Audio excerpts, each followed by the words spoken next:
गुरु भगवान के शुक्राने हैं। अब हम श्रीमद् भगवद गीता चैप्टर 18 का भाग 2 शुरू करते हैं। हमने श्लोक 40 तक ले लिया था।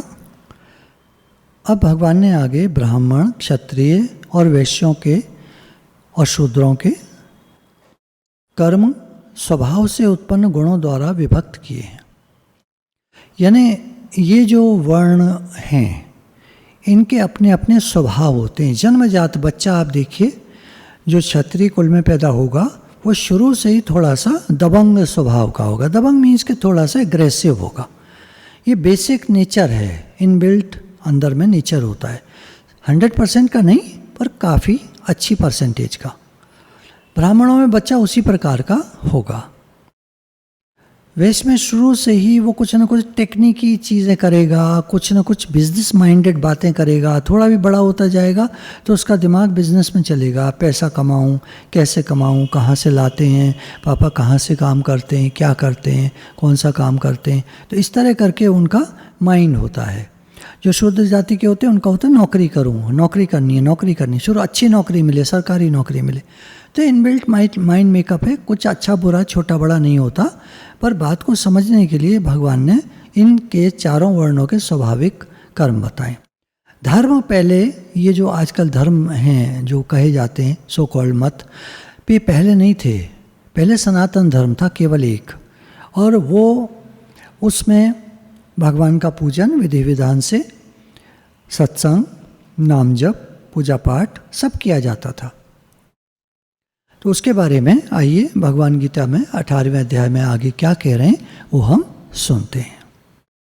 अब आगे भगवान कह रहे हैं, हे परंतप ब्राह्मण, क्षत्रिय और वैश्यों के तथा शूद्रों के कर्म स्वभाव से उत्पन्न गुणों द्वारा विभक्त किए गए हैं। अंतःकरण का निग्रह करना। अब भगवान ब्राह्मण के स्वाभाविक कर्म बता रहे हैं कि उसको क्या करना चाहिए, किस प्रकार से उसकी रहनी होनी चाहिए, उसका जीवन होना चाहिए, उसका पूरा दिनचर्या होनी चाहिए, जिससे कि ये कंफर्म हो कि वो ब्राह्मण है।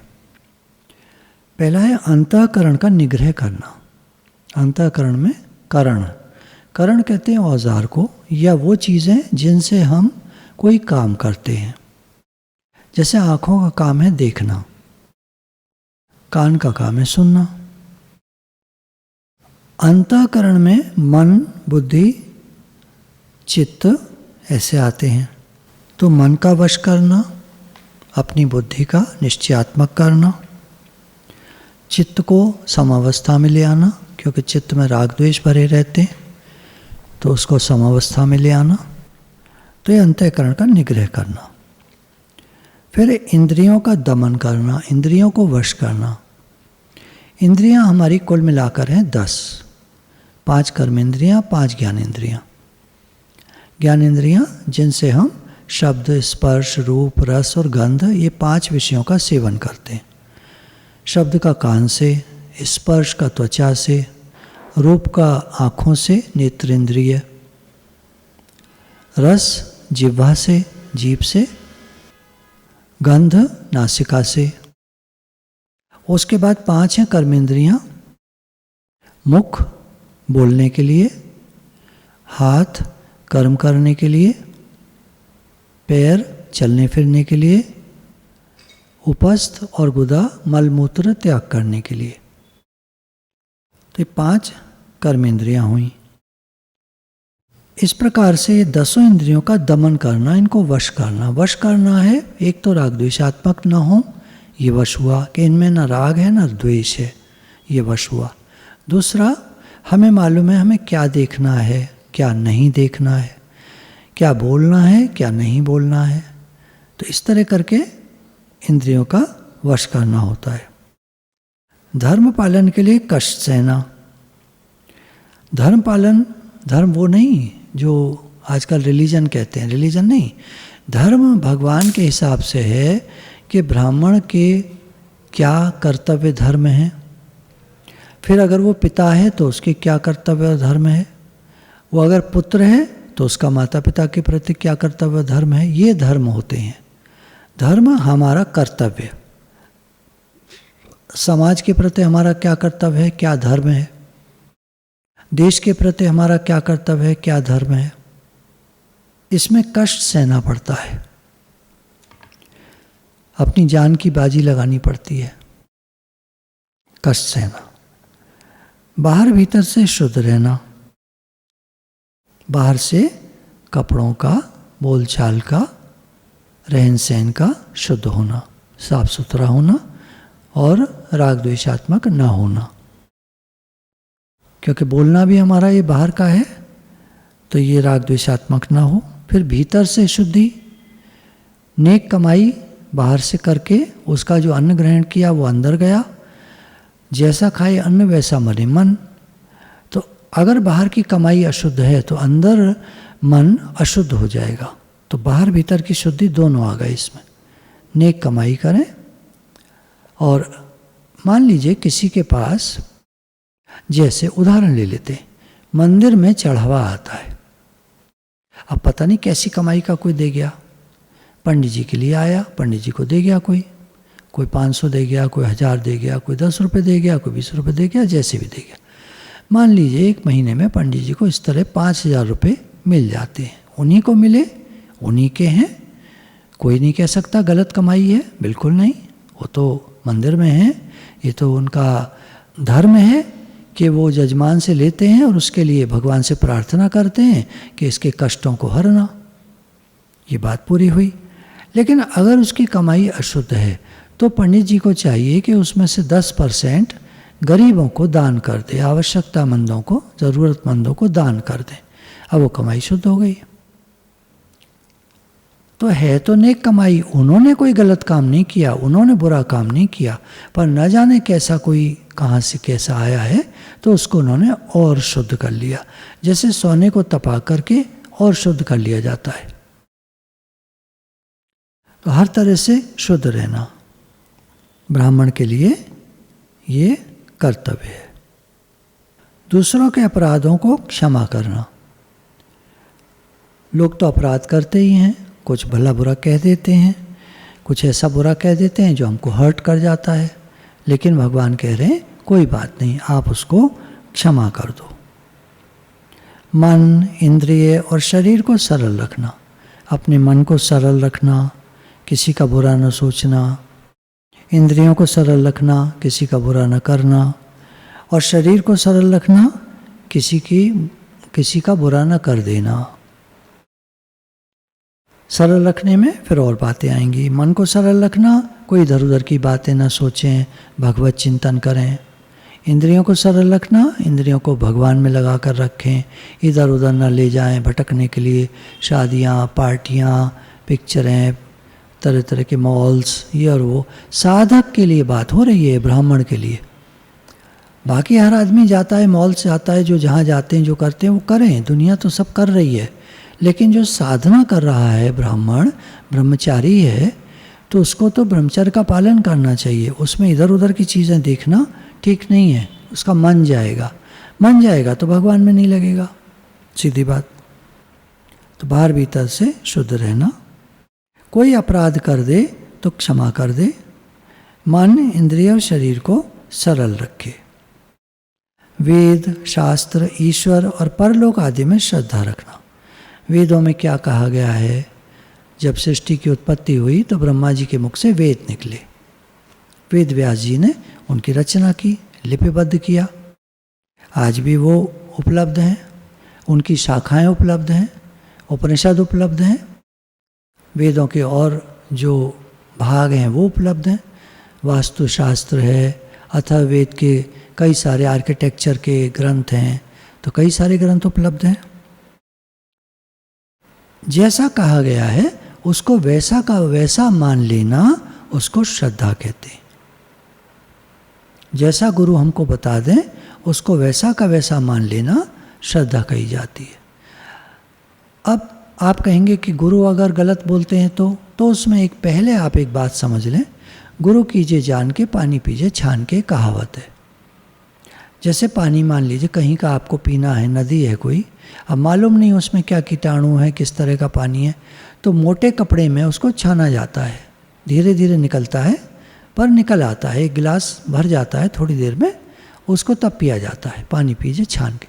ऐसे गुरु जब करो तो पहले उनके बारे में खूब जान लो, उनकी वाणी सुन लो, कई बार उनका सत्संग सुनो, कई बार सुन करके जब तुम्हारी श्रद्धा डेवलप हो तो उनको गुरु बनाना, और नहीं तो छोड़कर आगे चले जाना, 9-2-11 हो जाना। वेद शास्त्रों का अध्ययन अध्यापन करना, वेद और शास्त्रों को सुनना और पढ़ाना, ये ब्राह्मण का कर्तव्य है। और परमात्मा के तत्व का अनुभव करना, आत्मचिंतन कर करके जब उसकी बुद्धि स्थिर हो जाती है, निश्चयात्मिका हो जाती है, तो उसको तत्व अनुभव हो जाता है। तत्व अनुसंधान के बाद तत्व अनुभव होता है, ब्रह्मानुभूति होती है। उसको करना ये ब्राह्मण का कर्तव्य है, या स्वाभाविक कर्म कहें भगवान ने। तो अब देखिए, पहला है अंतःकरण का निग्रह करना, दूसरा है इंद्रियों का दमन, तीसरा है धर्म पालन के लिए कष्ट सहन, चौथा है बाहर भीतर से शुद्ध रहना, पांचवा दूसरों के अपराधों को क्षमा करना, छठा है मन इंद्रिय और शरीर को सरल रखना, सातवां है वेद शास्त्र ईश्वर परलोक आदि में श्रद्धा रखना, आठवां है वेद शास्त्रों का अध्ययन अध्यापन करना, नवां है परमात्मा के तत्व का अनुभव करना। तो ये 9 चीज़ों का पालन करना पड़ता है ब्राह्मण को।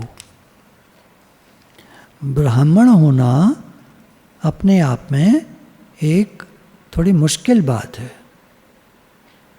अब क्षत्रिय के स्वाभाविक कर्म देखते हैं, गुण देखते हैं। शूरवीरता, तेज, धैर्य, चतुरता और युद्ध में न भागना, दान देना और स्वामी भाव, ये हुए 7 लक्षण क्षत्रिय में होने चाहिए। शूरवीरता, युद्ध में न भागे, कोई परेशानी आने पर डर न जाए। तेज, जो हमारा अच्छा भोजन, सात्विक भोजन, अच्छे विचार, सात्विक विचार, भगवान से जुड़े रहना, इन बातों से मनुष्य में एक तेज डेवलप होता है। उस तेज की बात भगवान कह रहे हैं। धैर्य, कैसी भी परिस्थिति आ जाए, जो एडमिनिस्ट्रेशन होती है, अभी कितने टाइम से प्रॉब्लम चल रही है भारत में, एक के बाद एक प्रॉब्लम्स आ रही हैं, एडमिनिस्ट्रेशन पर कितना ज़्यादा लोड है, कितना ज़्यादा स्ट्रेस है। तो ये सब उनमें भगवान ने कहा धैर्य के अंतर्गत आता है, उनमें एक धैर्य चाहिए। चतुरता, how to handle a situation. Situation है इस समय जैसी, उसको हैंडल करना कितना मुश्किल काम है। लोग मनमाना आचरण कर रहे हैं, गवर्नमेंट कह रही है आप मास्क लगाइए, डिस्टेंसिंग कीजिए, ना डिस्टेंसिंग कर रहे हैं ना मास्क लगा रहे हैं, घूम रहे हैं अपना। तो अब जो एडमिनिस्ट्रेशन है उसकी चतुराई क्या है, मारे पीटे नहीं, बुरी तरह न करे, उनको ऐसे समझा दे कि वो एक ही बार में मान जाए, चतुरता है। युद्ध में न भागना, डरना नहीं है, अभय रहना चाहिए। दान देना, क्षत्रिय का धर्म है दान देना, यथा योग जैसे संभव हो वो सबको दान दे। भले गवर्नमेंट उसको पैसा देती है कि ये आप गरीबों में बांटो, तो उसको कायदे से बांटे, जरा भी बेईमानी न करे। और स्वामी भाव, एडमिनिस्ट्रेटिव क्वालिटीज़, ये क्षत्रिय में भगवान कह रहे हैं स्वाभाविक होता है उनके, ये उनके स्वाभाविक कर्म है, इनबॉर्न होता है। फिर वैश्य जो बनिए लोग होते हैं उनके लिए क्या है, खेती, गौपालन और क्रय विक्रय रूप सत्य व्यवहार, केवल 3 बातें। खेती करे, नहीं कर सकता तो खेती को बढ़ावा दे, किसानों को बीज उपलब्ध कराए, चाहे मुफ्त देना पड़े। गोपालन, गायों का पालन करे, गौशाला बनवाए, न बनवा सके, न कर सके तो गायों को रोटी खिलाए। जहाँ गौशाला हो वहाँ कुछ दान इत्यादि करता रहे समय समय पर, ये गोपालन हो गया। और क्रय विक्रय रूप सत्य व्यवहार, खरीदना और बेचना, यानी ट्रेडिंग करना, ये उनके लिए, वैश्य के लिए स्वाभाविक कर्म है। पर भगवान ने एक बात जोड़ दी इसमें, सत्य व्यवहार, बेईमानी न करे। ये तपस्या है उसकी, कॉमर्शियल व्यक्ति की ये तपस्या है कि वो बेईमानी न करे। देखिए कभी कभी क्या होता है, आदमी से जोड़ भाग में गलती हो जाती है, कैलकुलेशंस में गलती हो जाती है। किसी का 100 रुपया ज़्यादा आ गया तो उसके लिए ज़रा भी लोभ न करे कि ये तो बहुत आसान तरीका है, क्या पता कस्टमर को क्या पता चलेगा। नहीं, ऐसे नहीं। गलती कभी हो गई तो भगवान से क्षमा मांगे और उन 100 रुपयों को उठाकर अलग रख दे, किसी आवश्यकता वाले व्यक्ति को दान कर दे। ये मेरे नहीं है। चालाक लोग क्या कहते हैं, मेरे थे तभी तो आए। भाग्य से अधिक और समय से पहले किसी को कुछ नहीं मिलता, तो ये मेरे भाग्य के थे तभी तो आए। ये बेईमान लोग ऐसी बात करते हैं। हिसाब में गड़बड़ी होना भाग्य की बात नहीं होती। और कभी तुम्हारे चले जाएंगे 100 रुपये तो तुम रोओगे, गालियाँ दोगे, उस कस्टमर को ढूंढोगे कहाँ गया, तब भाग्य की बात नहीं है। या तो दोनों बातों में सम रहो। बढ़िया है ईमानदारी से चलना, ये वैश्य के स्वाभाविक कर्म है। 3 गुण भगवान ने बताए। अब शूद्र का केवल एक धर्म, एक कर्म, एक सेवा, एक कर्तव्य बताया भगवान ने, स्वाभाविक कर्म। सब वर्णों की सेवा करना शूद्र का स्वाभाविक कर्म है। सबकी सेवा करना, चारों वर्णों में सबसे बढ़िया कर्म है शूद्र जाति का, जो कहा यहाँ भगवान ने, सबकी सेवा करना। लोग तरसते हैं सेवा के लिए।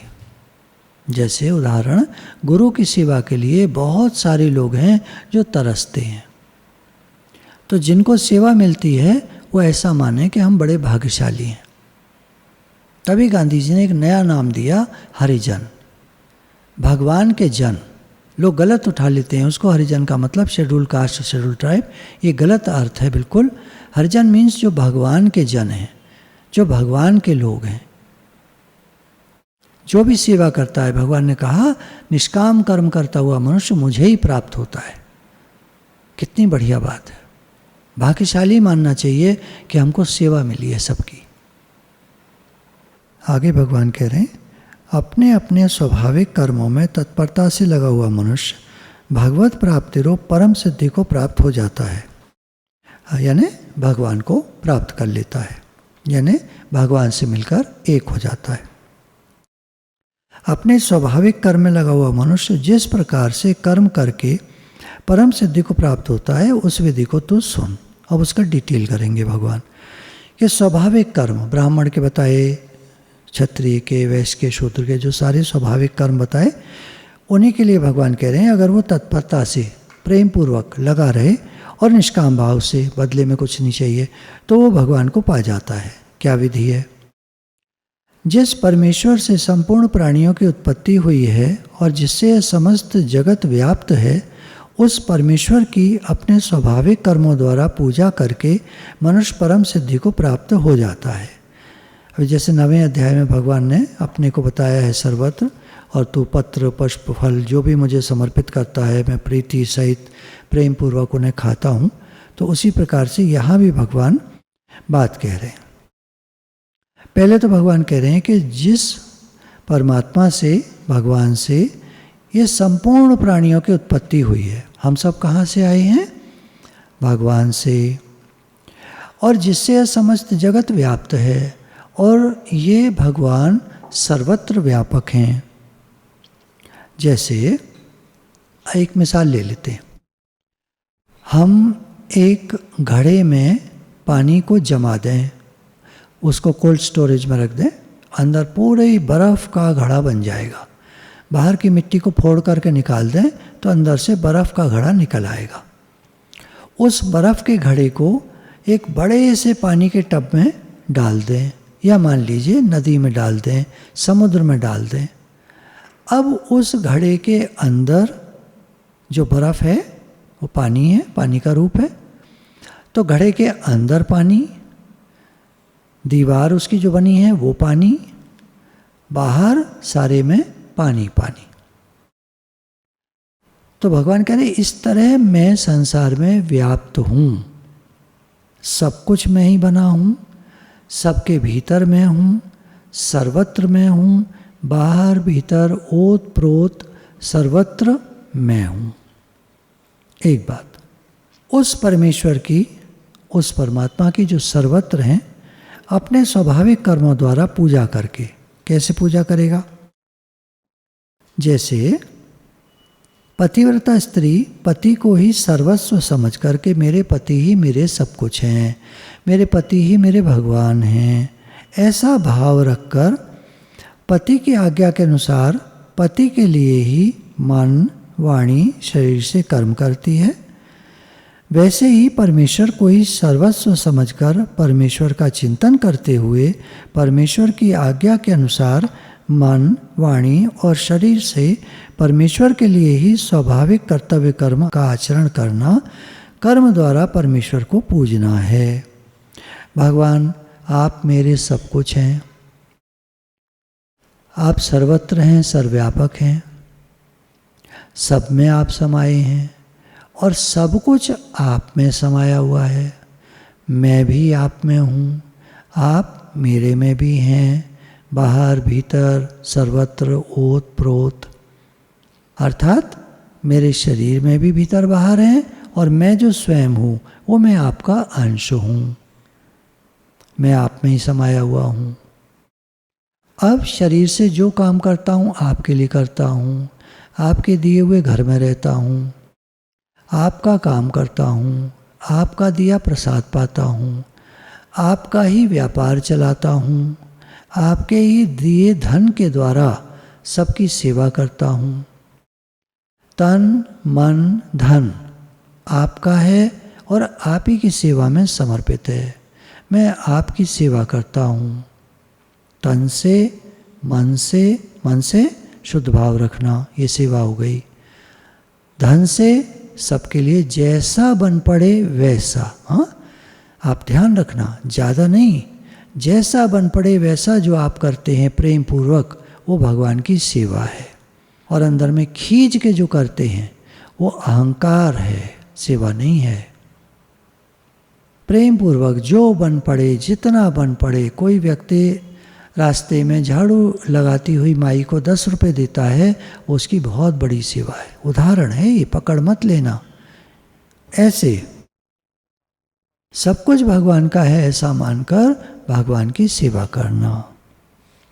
ये जो भी व्यक्ति है, ब्राह्मण है, क्षत्रिय है, वैश्य है, शूद्र है, वो अपने कर्तव्य कर्म द्वारा, स्वाभाविक कर्तव्य कर्म के द्वारा परमेश्वर का पूजन करता है। वो व्यक्ति भगवान को प्राप्त हो जाता है, परम सिद्धि को प्राप्त हो जाता है। अच्छे प्रकार आचरण किए हुए दूसरे के धर्म से गुण रहित भी अपना धर्म श्रेष्ठ है, क्योंकि स्वभाव से नियत किए हुए स्वधर्म रूप कर्म को करता हुआ मनुष्य पाप को नहीं प्राप्त होता। भगवान कह रहे हैं देखो, अगर तुम्हारा आचरण अच्छा है, तुम्हारा चरित्र अच्छा है, तुम्हारे कर्म अच्छे हैं, तुम्हारा आचरण अच्छा है, तो दूसरे के धर्म की तरफ मत देखना। मान लीजिए हम वैश्य हैं, हम व्यापार का काम करते हैं, बिल्कुल क्लियर साफ सुथरा काम करते हैं, कोई ठगी बेईमानी 420 हम करते ही नहीं है, कोई हिसाब में गड़बड़ी नहीं करते, कोई माल में गड़बड़ी नहीं करते। दिखाया कुछ और, दे दिया कुछ और। दिखाया साबुत, उसी का सेम पीस फटा हुआ अंदर रखा है, वो निकाल कर पैक करके दे दिया।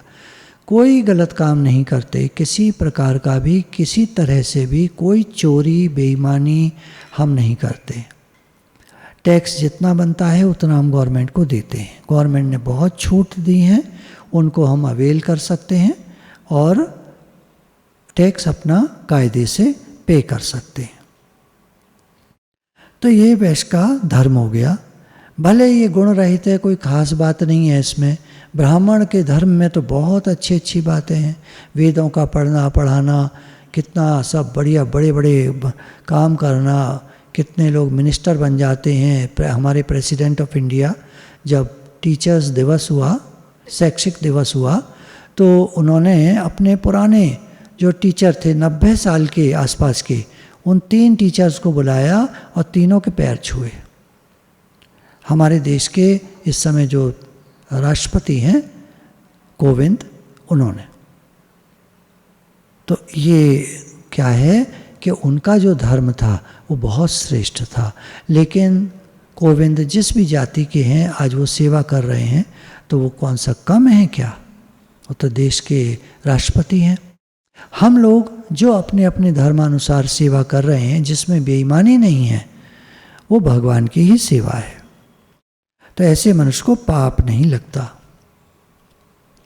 अतएव हे कुंती पुत्र, दोष युक्त होने पर भी सहज कर्म को नहीं त्यागना चाहिए। भले हमारे कर्म में थोड़ा बहुत दोष है, जैसे मान लीजिए कोई कह सकते हैं, मान लीजिए मीट का काम करता है, अब वो जानवर को काटता है जो गवर्नमेंट की तरफ से अलाउड है, उसका परीक्षण करा के जो गवर्नमेंट की तरफ से निर्देश है, जानवर को काट कर फिर उसको बेचता है, तो उसका कर्म कहेंगे दोष युक्त है। लेकिन अगर वो अपनी मर्यादाओं में रहकर गवर्नमेंट के हिसाब से काम करता है, तो उस सहज कर्म को नहीं त्यागना चाहिए। ये चीज़ सदना कसाई के आगे आई थी, भक्त थे वो। कसाई का काम उनके यहाँ पुश्तैनी होता था, पूर्वजों से होता था, तो उन्होंने उस कर्म को नहीं त्यागा। लोगों ने आलोचना की, उन्होंने कहा देखो भाई, मैं गलत काम करता नहीं, राज्य सरकार का जो आदेश है, मैं शाम के बाद कोई जानवर काटता नहीं। एक बार राजा के ही आदमी रात को उनके यहाँ आए कि अचानक राजा साहब के मेहमान आ गए, हमको मीट चाहिए। उन्होंने मना कर दिया, मैं नहीं दे पाऊँगा, कहीं और से ले लो। तो ये अपने कर्तव्य कर्म का पालन है ठीक प्रकार से। भले दोष युक्त है, लेकिन भगवान कह रहे हैं उसको नहीं त्यागना चाहिए, क्योंकि देखो अग्नि जलाओगे तो उसमें से धुआं तो निकलेगा ही।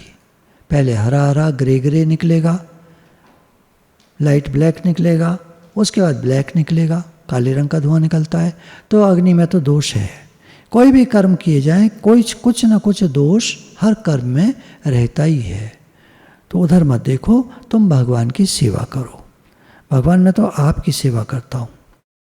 सर्वत्र आसक्ति रहित बुद्धि वाला, स्पृहा रहित और जीते हुए अंतःकरण वाला पुरुष सांख्य योग के द्वारा उस परम निष्कर्म सिद्धि को प्राप्त होता है, जो कि ज्ञान योग की परानिष्ठा है।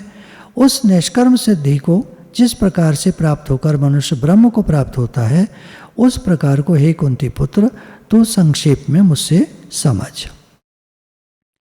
जिसकी बुद्धि आसक्ति रहित है, कहीं आसक्तियाँ नहीं हैं, जिसकी स्पृहा रहित है, उसको एक रोटी के टुकड़े की भी इच्छा नहीं है, उसको पता है शरीर का भोजन फिक्स है, भगवान को जब देना होगा देंगे। अंतःकरण जीता हुआ है जिसका मन वश में है, जिसकी बुद्धि वश में है, जिसका ईगो उसके कर्म को प्रभावित नहीं करता, अर्थात जिसने अपने ईगो को डाउन कर दिया है, वो सांख्य योग के द्वारा ज्ञान समझकर कि परमात्मा सर्वत्र हैं और मैं भी उन्हीं का अंश हूँ, मैं भगवान का हूँ, भगवान मेरे हैं, ये समझ उसकी खुल गई है। खाली बोलता नहीं है, उसने अंदर तक मान लिया है, समझ लिया है। कैसे भगवान को प्राप्त होता है, इसको तुम अर्जुन मुझसे सुनो। अब आगे भगवान कह रहे हैं कि यदि तुम मुझे प्राप्त करना चाहते हो तो उसके लिए कुछ लक्षण, कुछ गुण चाहिए। अभी कई सारे गुण आगे भगवान ने बताए हैं, और इतने एक आदमी में होना करीब करीब, ये मेरी व्याख्या है, किसी ने नहीं लिखा है, मैं अपने शब्दों में कहूँ तो ये लगभग इम्पॉसिबल है। आज के समय में जैसे हम लोग हैं, उनके लिए इतने सारे गुणों का होना मुश्किल है, दुष्प्राप्य है। तो क्या करना चाहिए? आगे भगवान ने खुद ही इन सारी बातों को बहुत सिंप्लीफाई कर दिया है कि अर्जुन, तेरे से ये सब यदि न हो पाए तो एक काम कर, तू मेरी शरण में आ जा। शरण में आना जितना सुनने में आसान लगता है, करने में थोड़ा सा दम लगेगा, पर हो जाएगा। क्या होता है शरणागति में? अब जैसे भगवान कराएं, बहुत सारी बातें होंगी जो हमारे मन के अनुकूल नहीं होंगी, वहाँ हमको समता में रहना होगा, उसमें दम लगेगा। तो शरणागति थोड़ा दम लगता है उसमें, पर अगर हम चाहें कि मेरे पास कोई और ऑप्शन नहीं है और मुझे इसी जन्म में मुक्त होना है, तो मैं क्या करूँगा, भगवान की बात को मान लूँगा। सेठ जी कह रहे हैं देखो मेरा ये काम कर दो तो मैं तुम्हें इतने रुपए दूंगा। अब रुपए हमें चाहिए, सेठ जी की बात हमें नहीं माननी, रुपए मिल जाएंगे। सेठ जी ने तो शर्त रखी है मेरा ये काम कर दो तो इतने रुपए दे दूंगा।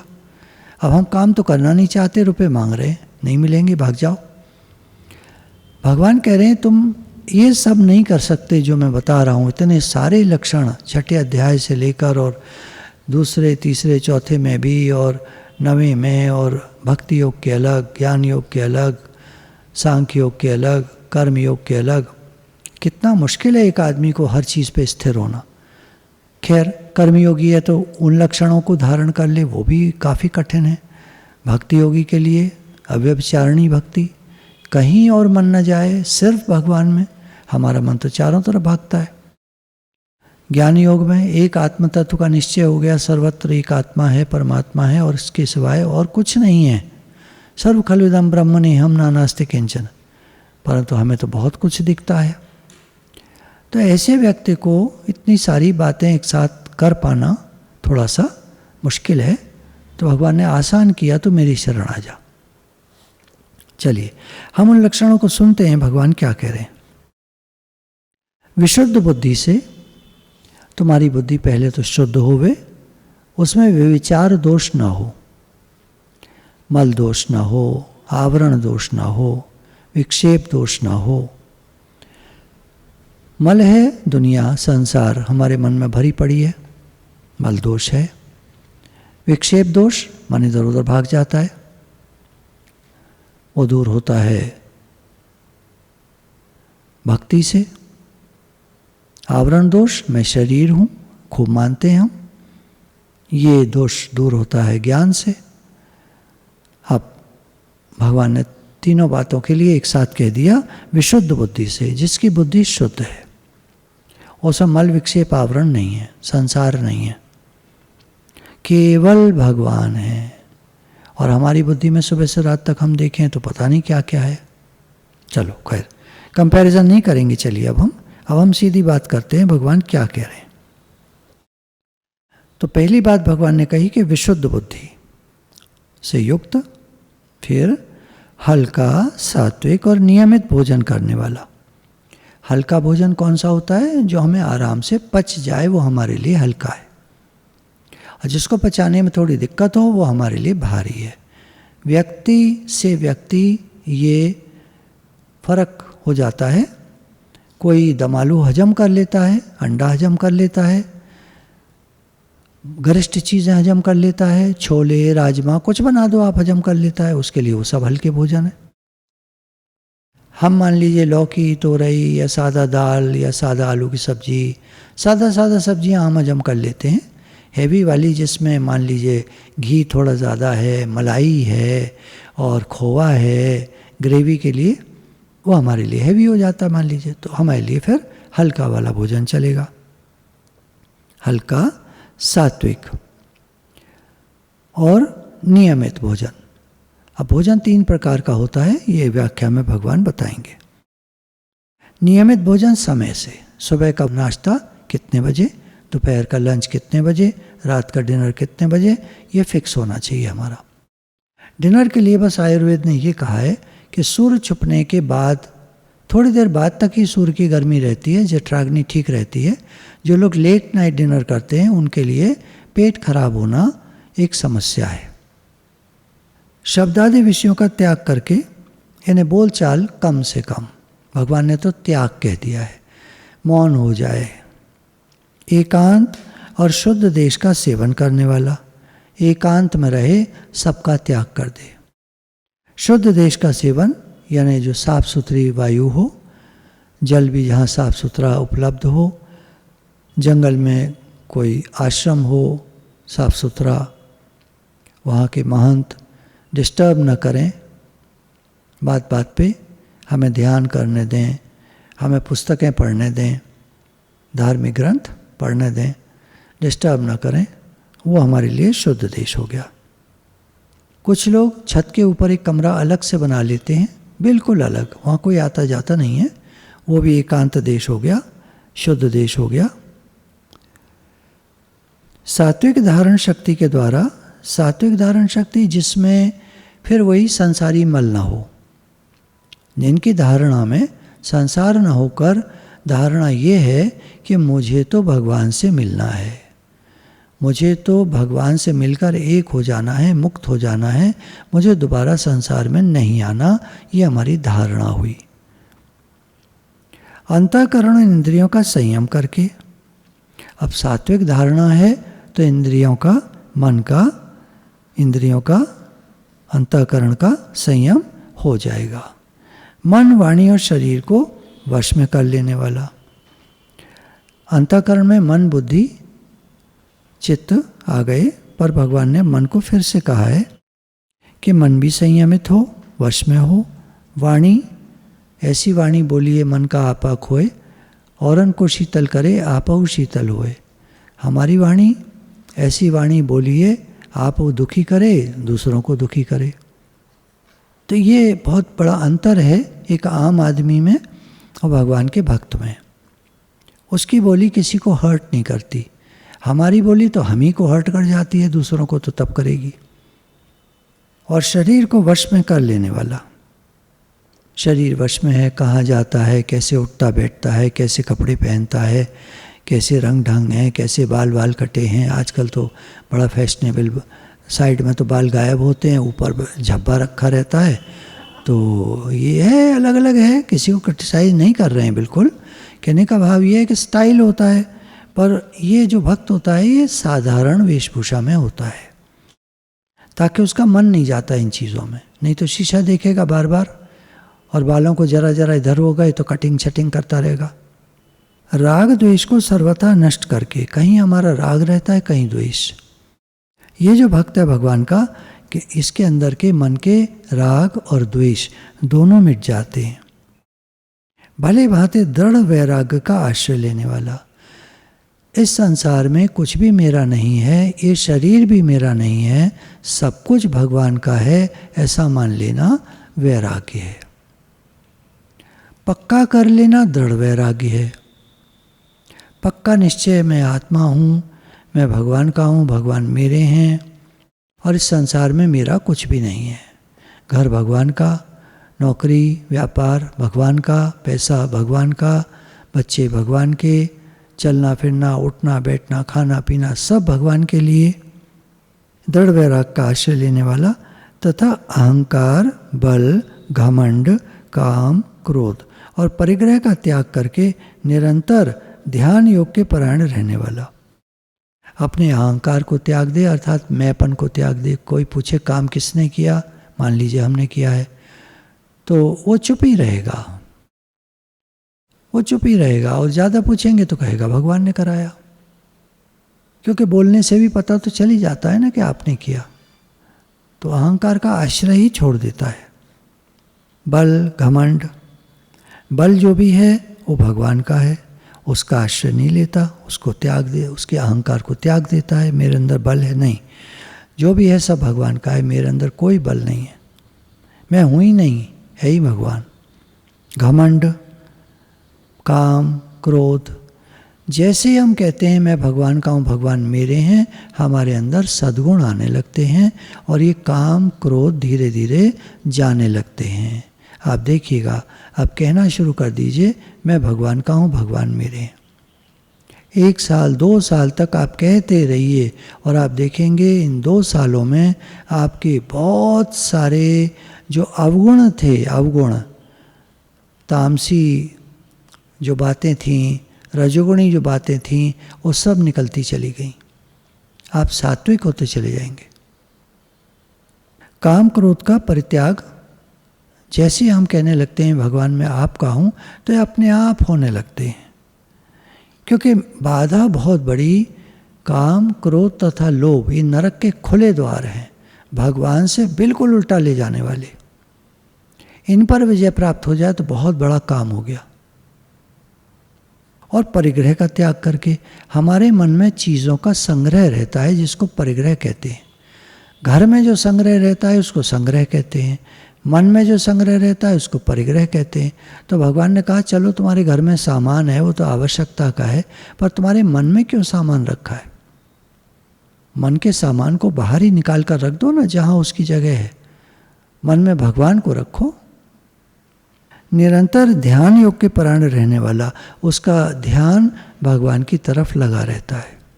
मैं भगवान का हूँ, भगवान मेरे तो गिरधर गोपाल दूसरो न कोई, दूसरा कोई नहीं है इस संसार में, मेरा और कोई नहीं है।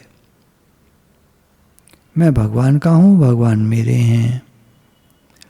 उसका ध्यान लगातार भगवान की तरफ लगा रहता है। जैसे नए जो शादी वाले लोग होते हैं उनका ध्यान एक दूसरे में लगा रहता है, ऐसे ही भक्त का ध्यान भगवान की तरफ लगा रहता है। जैसे लोभी का पैसे में, स्त्री कामी जो होते हैं उनका स्त्री में, जुए खेलने वाले का जुए में। जैसा जैसा शौकीन होता है व्यक्ति, पान खाने वालों से पूछिए, खाना खाने के बाद पान खाते हैं और आज लॉकडाउन है, बंद हैं सब दुकानें, तो उन पर क्या बीतती है वो ही जानते हैं। हम नहीं समझ सकते, हम तो कहेंगे क्या हो गया, पान नहीं खाया आज तो, और उनकी जान पर बनाई है, उनके लिए तो बहुत बड़ी चीज़ है। तो ये हर व्यक्ति का अपना अपना शौक़ होता है।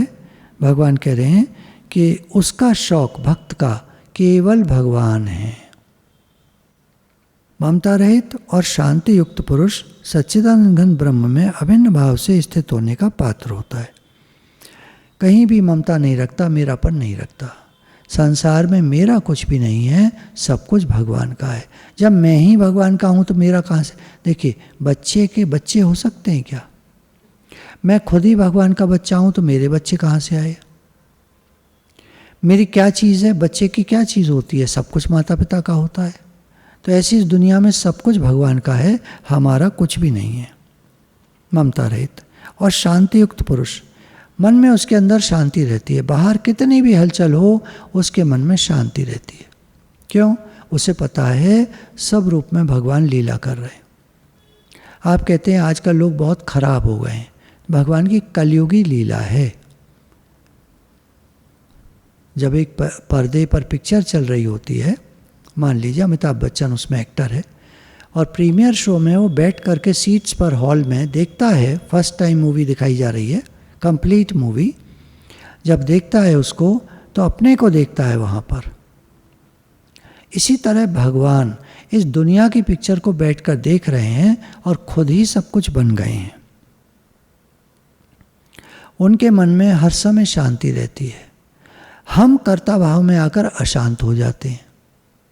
जैसे हम भगवान से जुड़ेंगे, मैं भगवान का हूँ, भगवान मेरे हैं, बस शांति आ जाएगी। टाइम लगेगा इसको पक्का करने में। बच्चे को बचपन से रटाया जाता है तेरी शादी होगी, तो वो एक ही रात में जैसे ही फेरे पड़े, पंडित जी कहते हैं अब आपकी शादी हो गई, वो झट मान लेते हैं। अगर किसी बच्चे को बचपन से ना बताया गया हो तेरी शादी होगी, तो जब शादी होगी उसको बड़ा अजीब सा लगेगा, ये क्या हो रहा है, ये क्या पंडित जी ने क्या कह दिया तेरी शादी हो गई, ये क्या होता है, या उसका मन नहीं है शादी करने का, तो उसे बड़ा अजीब सा लगेगा। उसके लिए नया है वो सब कुछ, वो एक्सेप्ट नहीं कर पाएगा। बचपन से हमको नहीं बताया गया तुम भगवान के हो, भगवान हमारे, इसलिए हमको एक्सेप्ट करने में टाइम लगता है। तो अब गुरु बता रहे हैं, अब अगर हम थोड़ी सी मेहनत करेंगे, दिन में कई बार जब ध्यान आ जाए, हे नाथ मैं आपका हूँ, आप मेरे हैं, हे मेरे नाथ, हे मेरे प्रभु, हे मेरे भगवान, मैं आपका हूँ, आप मेरे हैं। तो ऐसा व्यक्ति सच्चिदानंद घन ब्रह्म में अभिन्न भाव से स्थित होने का पात्र होता है। जिसकी ऐसी भावना है कि मैं भगवान का हूँ, भगवान मेरे हैं, तो लास्ट में उसका मन इसी तरह का बना हुआ होता है और वो भगवान से मिलकर एक हो जाता है। जाकी रही भावना जैसी, प्रभु मूरत देखी तिन तैसी, अंत काले साई मते, जैसी मत वैसी गत। अंत काल में जैसी मत होती है आदमी की, वैसी उसकी गति होती है। भगवान में मन होता है तो भगवान से मिलकर एक हो जाता है। फिर वह सच्चिदानंद घन ब्रह्म में एक ही भाव से स्थित प्रसन्न मन वाला योगी न तो किसी के लिए शोक करता है और न किसी की आकांक्षा ही करता है। ऐसा समस्त प्राणियों में समभाव वाला योगी मेरी पराभक्ति को प्राप्त हो जाता है। तो ऐसा जो व्यक्ति है जिसका मन भगवान में जम गया है, लग गया है, स्थित हो गया है, वो प्रसन्न मन वाला योगी किसी के लिए शोक नहीं करता, ये मेरा छूट जाएगा, ये मेरा चला जाएगा। उसको पहले से ही पता है या तो ये चला जाएगा या मैं चला जाऊंगा या दोनों चले जाएंगे। तीन ही स्थिति बनती हैं, या तो सामने वाला मर जाएगा या मेरा शरीर मर जाएगा या दोनों मर जाएंगे। तीन स्थिति के अलावा चौथी स्थिति बनती नहीं है। तो उसे पता है, वो किसी के लिए शोक नहीं करता, न किसी की आकांक्षा ही करता है मेरे हिसाब से कोई चले, मेरे मन की हो, मेरी बात मानी जाए, उसे कोई इच्छा नहीं है। अपनी बात को रख देना चाहिए, अब जैसे हो वैसे हो। कोई नहीं सुनता तो क्या करेंगे। मान लीजिए कोई बताती हैं माता जी लोग कि हमारे पति को इतना गुस्सा आता है कि कभी कभी वो हमको मार देते हैं। तो क्या है, मेरे मन की हो इतना। अब आप सोचेंगे ये तो सबके मन में आता है मेरे मन की हो। हाँ, बिल्कुल सही बात है, लेकिन इतना हैवी ड्यूटी लोग होते नहीं हैं कि पत्नी को मारें। इतने हैवी ड्यूटी नहीं होते, बहुत सारे लाइट ड्यूटी होते, तो वो मारते वारते तो नहीं है, पर गुस्सा तो उनको भी आता है अंदर में कि सुनती नहीं है मेरी बात। ऐसी दुनिया है, सब अरस परस है। पत्नी ऐसे सोचती है मेरी बात नहीं सुनते, तो ऐसे है, कोई बात नहीं, चलता है, दुनिया है, ऐसे ही है। तो किसी की आकांक्षा नहीं करता। ऐसा समस्त प्राणियों में समभाव वाला योगी मेरी पराभक्ति को प्राप्त हो जाता है। सब प्राणियों में सब भगवान के रूप हैं। भगवान ने कहा है रामायण में, सब मम प्रिय सब मम उपजाए। सब मेरी संतान हैं और सब मुझे प्रिय हैं। तो इस व्यक्ति का, इस भक्त का सब में समभाव हो जाता है। योगी क्यों कहा? क्योंकि उसका योग लगा है, वो भगवान को अपना मानता है, वो भगवान की पराभक्ति को प्राप्त हो जाता है। पराभक्ति जो तत्व ज्ञान की पराकाष्ठा है तथा जिसको प्राप्त होकर और कुछ जानना बाकी नहीं रहता, वही यहाँ पराभक्ति, ज्ञान की निष्ठा, परम निष्कर्म सिद्धि और परम सिद्धि इत्यादि नामों से कही गई है। तो किसको प्राप्त हो जाता है? ज्ञान की परानिष्ठा, मैं ब्रह्म हूँ, अहम ब्रह्मास्मि तत्त्वमसि। पराभक्ति, मैं भगवान का हूँ, भगवान मेरे हैं, उसको प्रत्यक्ष हो जाता है एकदम पक्का, अंदर तक मैं भगवान का हूँ, भगवान मेरे हैं। उस पराभक्ति के द्वारा वह मुझ परमात्मा को मैं जो हूँ और जितना हूँ ठीक वैसा का वैसा तत्व से जान लेता है। जाकी रही भावना जैसी, प्रभु मूरत देखी तिन तैसी। भावना के अनुसार, पराभक्ति के हिसाब से जो उसके अंदर है, वो भगवान को वो जैसे हैं वैसा का वैसा तत्व से जान लेता है, अर्थात बिल्कुल उनको प्रत्यक्ष देख लेता है। इसको अपरोक्ष ज्ञान कहते हैं, अपरोक्षानुभूति। परमात्मा बिल्कुल ऐसे दिखाई देते हैं जैसे आपके हाथ पर कोई चीज़ रखी हो, वो आपको साफ स्पष्ट दिखाई देती है, ऐसे उसको भगवान स्पष्ट दिखाई देते हैं सर्वत्र। अब आप कहेंगे कैसे? तो मेहनत करो तब देखना, और नहीं मेहनत करनी तो सिंपल बात, भगवान के शरणागत हो जाओ। हे नाथ, मैं तो आपका हूँ, मेरे से नहीं हो पाएगा इतना, मैं तो आपका हूँ, आप मेरे हैं। पक्का कर लो, तत्काल ही मुझ में प्रविष्ट हो जाता है, वो भगवान से मिलकर एक हो जाता है। यहाँ भगवान कह रहे हैं, मेरे परायण हुआ कर्मयोगी तो संपूर्ण कर्मों को सदा करता हुआ भी मेरी कृपा से सनातन अविनाशी परम पद को प्राप्त हो जाता है। भगवान कह रहे हैं कि देखो, मेरे परायण हुआ, मैं तुम्हें सब ऋणों से, सब ताप पाप से मुक्त कर सकता हूँ। भगवान का वचन है, गीता के 18वें अध्याय में आगे आएगा।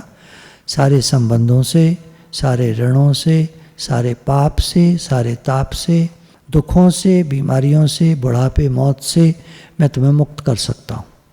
बुढ़ापे से कैसे मुक्त कर सकते हैं? बुढ़ापे के लक्षण नहीं आएंगे, आदमी अच्छा जीवन जिएगा, और जब उसका समय आएगा तो अचानक शरीर पूरा हो जाएगा और वो हंसता खेलता गाता खाता पीता काम करता हुआ इस दुनिया से चला जाएगा वापस भगवान के पास। क्यों वापस जाएगा?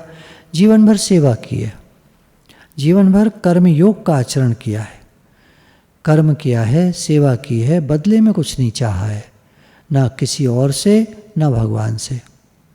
तो मेरे परायण हुआ कर्मयोगी तो संपूर्ण कर्मों को सदा करता हुआ, सारे कर्मों को, सारे कर्तव्य कर्मों को जो भगवान ने बताए, ब्राह्मण क्षत्रिय वैश्य शूद्र सब अपने अपने कर्म करें, सभी महान हैं, कोई छोटा बड़ा नहीं है, सदा करता हुआ मेरी कृपा से, भगवान की कृपा से सनातन अविनाशी परम पद को अर्थात भगवान को प्राप्त हो जाता है। सब कर्मों को मन से मुझ में अर्पण करके तथा समबुद्धि रूप योग को अवलंबन करके मेरे परायण और निरंतर मुझ में चित्त वाला हो। अब भगवान एक सजेशन दे रहे हैं। भगवान तो बड़े प्रेमी हैं, वो जिद नहीं करते, वो किसी को ज़्यादा जोर ज़बरदस्ती नहीं करते, ज़बरदस्ती खड़े होकर नहीं कहते तुम ऐसे करो तुम ऐसे करो, कुछ नहीं। गीता में भगवान ने अपनी राय दे दी है कि देखो तुम ऐसे करोगे तो मेरे तक वापस आ जाओगे, नहीं तो तुम अपना मनमाना आचरण करो तो जैसा होगा वैसा होगा। सब कर्मों को, ये 57 श्लोक है, सब कर्मों को मन से मुझ में अर्पण करके, भगवान मैं तो आपके लिए करता हूँ, घर आपका, मैं भी आपका, सब कुछ आपका, परिवार वाले आपके, पैसा आपका, कारोबार आपका, धंधा आपका, सब कुछ आपका, मैं तो आपकी सेवा करता हूँ, आपके लिए करता हूँ सब काम अर्पण करके, तथा समबुद्धि रूप योग को अवलंबन करके समता में रहे। जीवन में सुख दुख, लाभ हानि, जीवन मरण, मान अपमान, सर्दी गर्मी, राग द्वेष, द्वंद्वी जोड़े आया जाया करते हैं। हे अर्जुन तुम मेरे में मन वाले हो जाओ, मेरे परायण, मेरे समर्पित हो जाओ, मैं करूँगा तुम्हारा, अपने भक्तों का योग से मैं वहन करता हूँ, तुम बस मन मेरे में रखो, निरंतर मुझ में चित्त वाला हो, तुम बस मन मेरे में रखो, अपने दिल दिमाग को, अपने स्वयं को। ये जब हम कहते हैं ना मैं भगवान का हूँ भगवान मेरे हैं, तो मन से मत कहो, आप मन से मत कहो। हमको चाहिए, मैं भी देखता हूँ जब मन से कह देते हैं तो उसका कोई मतलब नहीं होता, 2 मिनट में भूल जाते हैं। मन तो क्षण क्षण चेंजेबल है, कितने तेज़ रफ्तार से भाग रहा है। तो मन से नहीं, बुद्धि से भी नहीं, बुद्धि के भी निश्चय बदलते रहते हैं। स्वयं से कहना है, हे नाथ मैं आपका हूँ, हे भगवान मैं आपका हूँ।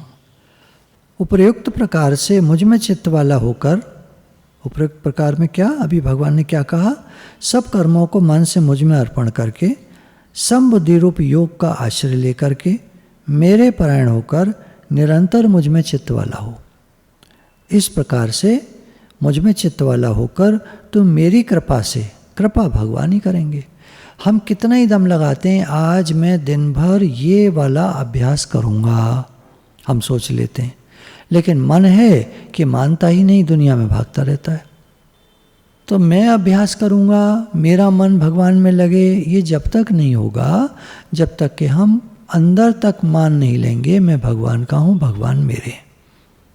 बहुत प्रेम पूर्वक हम इस बात को स्वीकार कर लें कि मैं भगवान का हूँ, भगवान मेरे। इसके समान बढ़िया बात और कोई नहीं।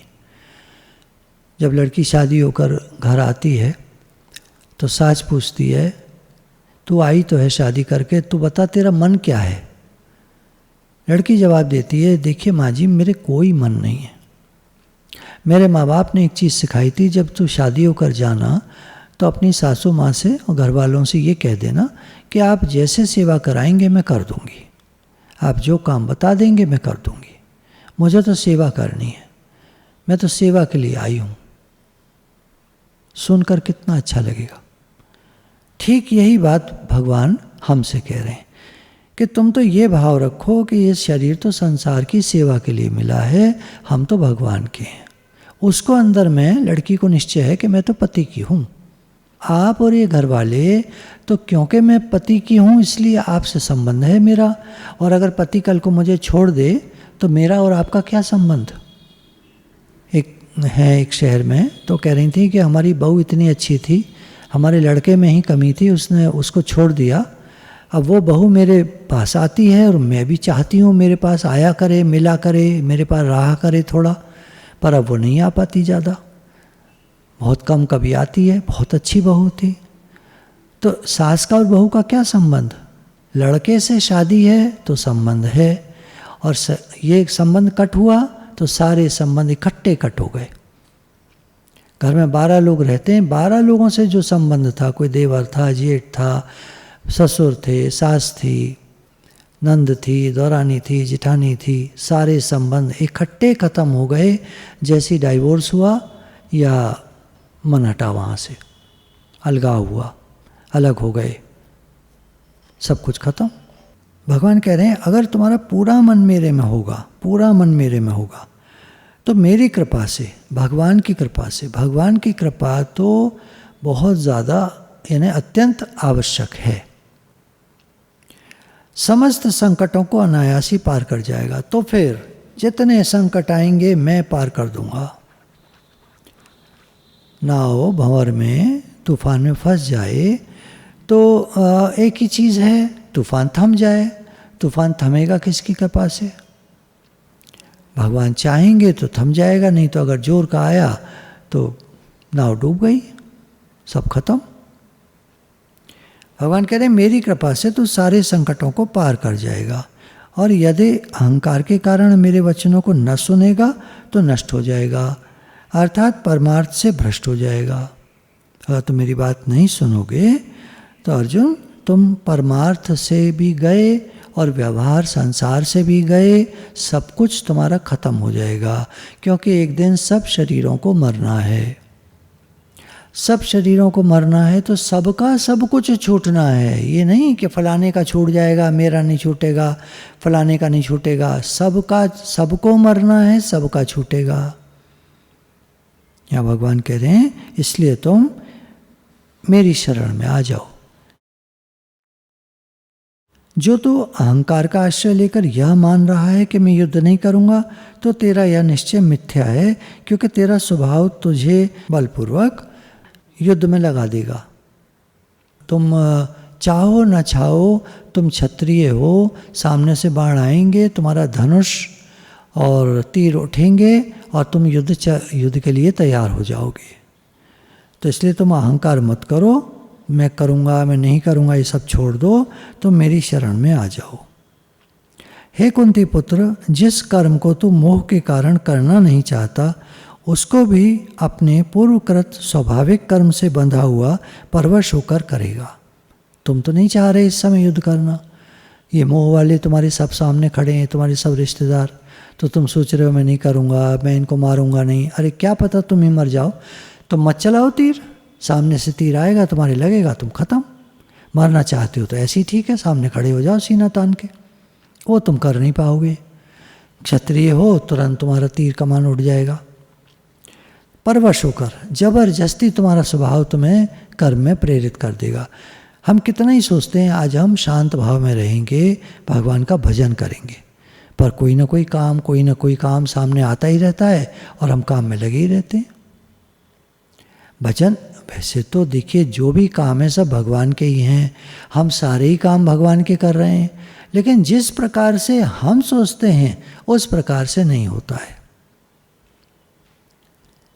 तो यहाँ तो भगवान की शरणागति लेकर के और फिर ठीक है भगवान आप जैसे कराएंगे, आज मैं दिन भर आपके समर्पित रहूँगा, ये तो हुई बढ़िया बात। और मैं ऐसे करूँगा, मैं वैसे करूँगा, मैं ये मैं वो, ये हुआ अहंकार। अब हमारे ऊपर है अहंकार के साथ चलें या भगवान के साथ चलें। गुरु भगवान के शुक्राने।